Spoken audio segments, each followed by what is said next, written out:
Voice actor says Crunchyroll stopped anime actors for auditioning video games.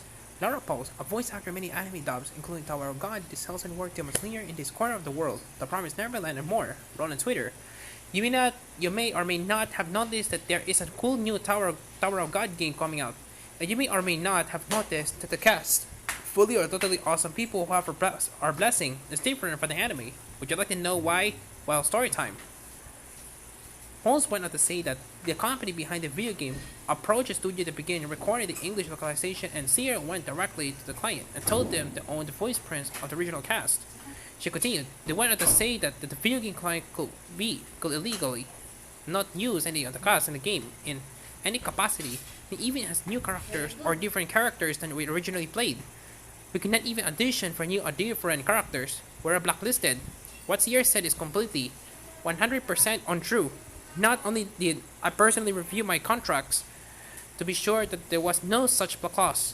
In addition, I also had multiple lawyers look over the contract and they agreed. There is nothing in there to stop us from being part of the project.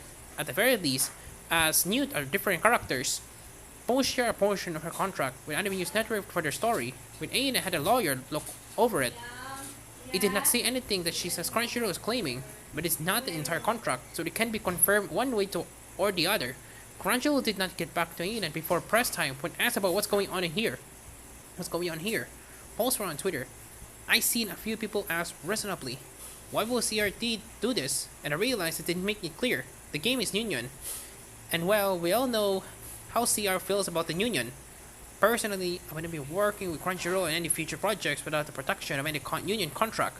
I strongly encourage other actors thinking about working with Crunchyroll in the future to consider that as well. There has been controversy before around Crunchyroll and unions. Kyle McCarty, who played Mob in Motorcycle 100, alleges that he was replaced because he wanted Crunchyroll to have a meeting about unions.